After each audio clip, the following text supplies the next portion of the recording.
Tonight's keynote speaker is ideally suited to speak to this moment, an era when the very definition of journalism is being contested, when access is weaponized and when facts are disputed.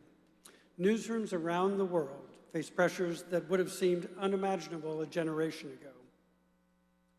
As Senior Vice President and Executive Editor of the Associated Press, Julie Pace leads global news coverage from more than 100 countries.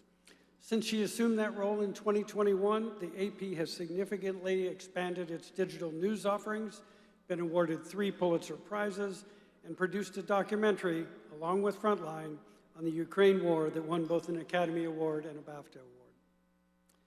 Julie began her career after graduating from Northwestern, working for an independent television station in Africa.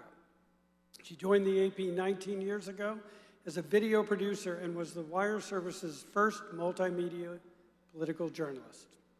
She quickly rose, becoming chief White House correspondent during the presidencies of Barack Obama and Donald Trump, and later as Washington bureau chief, where she was known as a cool-headed leader, particularly when it came to election night calls. She was awarded the Miriam Smith Prize by the White House Correspondents Association for her sharp coverage of a presidential campaign, recognition from her peers that her work set the standard for political journalism at the highest level.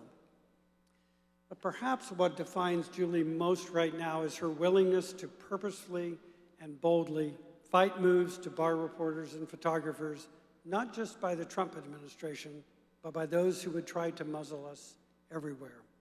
Please join me in welcoming Julie Pace.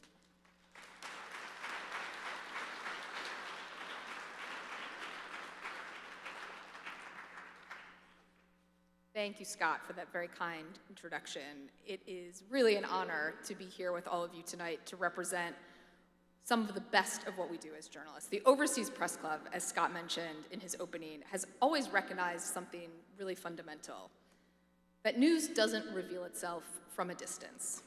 It has to be witnessed. So grateful to have a chance to celebrate that tonight. You can clap for that. Now, I feel like everybody who speaks to a room full of journalists these days starts off the same way, acknowledging that it's a tough moment for our industry. And I really wanted to avoid doing that tonight. But one of the things about being a journalist is that you can't ignore the facts. And the fact is, it is a tough moment for our industry, with so many cross-currents converging at once. Technological disruptions, shifting audience habits, relentless political pressure. Now, for those of you who lead newsrooms like I do, this probably sounds familiar. You spend a lot of your days focused on how we're going to respond to all of those challenges. That means that there are some days when, if I'm being honest, I don't get to put my hands on that much journalism. And then there are days when I do, days that remind me why it matters so much that we figure this all out. I had a day like that last summer, and I want to tell you about it. We were getting ready to publish a story about children in Gaza who were suffering from extreme hunger. We knew that the story would be scrutinized and challenged. The centerpiece of the story was a series of photos and interviews from Miriam Daga, an extremely talented Palestinian journalist who had been working with us in Gaza.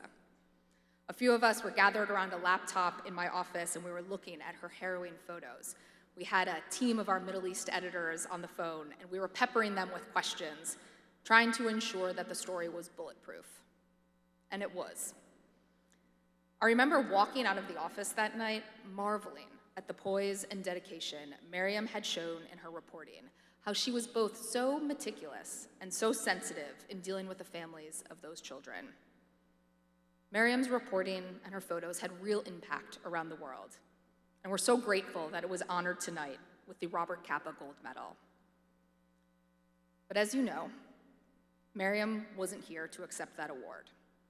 A few weeks after her photos were published, she was killed by an Israeli airstrike at Nasser Hospital in Gaza, alongside journalists working for Reuters, Al Jazeera, and other outlets.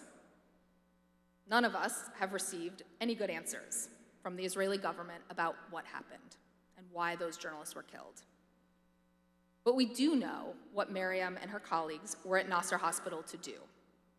They were there to bear witness. They were there to ensure that even after months of war, the stories of those most impacted were being told. So when we talk about the importance of being on the ground, of eyewitness journalism, we are not talking about an abstract idea. We're talking about people like Miriam and what it takes to do that work well.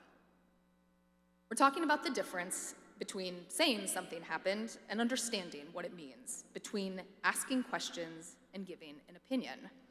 That difference is often a journalist, in the room, on the street, at the border, asking one more question, noticing the thing that doesn't quite add up, staying long enough for the real story to emerge. That kind of reporting takes time, and it takes resources, and often it takes risk. And right now, that work is getting harder. In Gaza, no journalists from outside the territory have been allowed in since the start of the war outside of a few embeds with the Israeli military. That puts enormous strain on the small group of remaining Palestinian journalists. In Iran, journalists are operating under heavy government monitoring. In Russia, it is still illegal to call Moscow's very obvious war in Ukraine what it is, a war. Perhaps most troubling is that the list of countries where journalists face these types of restrictions just gets longer and longer, year after year. And it's a list that now includes the United States, where we are seeing more efforts to restrict access, to discredit reporting, and in some cases, to punish journalists for simply doing their jobs. Like many of you, we have experienced this firsthand at the AP. It was just over a year ago when the White House told us we would be kicked out of the press pool if we didn't use President Trump's preferred name for the Gulf of Mexico. Now, on the surface, this may have seemed like a pretty small thing, the name of a body of water. And I will tell you, some of our peers in the industry suggested at the time that it might be better, more practical, they said, to just find a way to let this one go. That this wasn't the fight worth having, especially so early in a new administration. And look, a fight over AP's style for the Gulf of Mexico wasn't exactly how we wanted to be spending our time either. But that's not really what this was about, not for us and not for the White House. This was about whether the government of the United States could successfully pressure an independent news organization to use the language it prefers.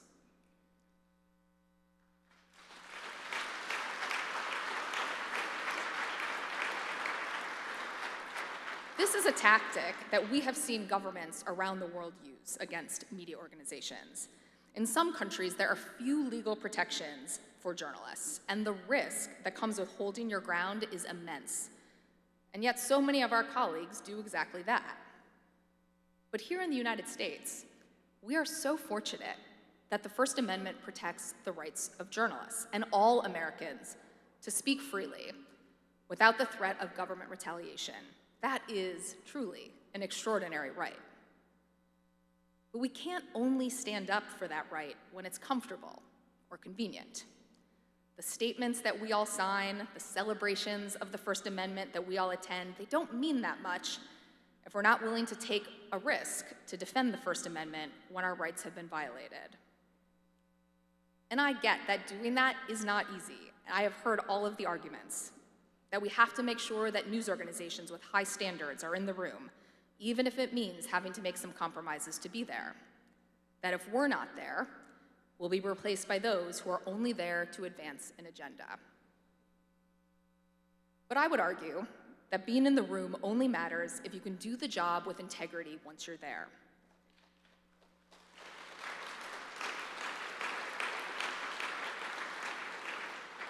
Access that comes with conditions, explicit or implied, isn't real access, and it certainly doesn't serve the public that we're in that room to represent.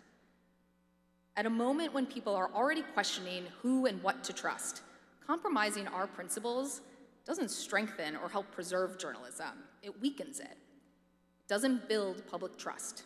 It leads people to view us with more disdain and suspicion. And we cannot afford to lose more of the public's trust.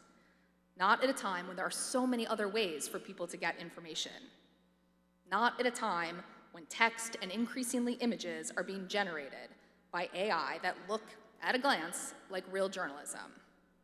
We have to show people why what we do is different, why everything that we have been talking about tonight, our values, our independence, our eyewitness journalism, why that matters. And in a very practical sense, when you think about it, it actually does matter more. Even to those new information streams, it can feel like we're competing against. Without original reporting, there's less for creators and commentators to discuss. There's less to feed an algorithm or an LLM. Without our work, there is no foundation.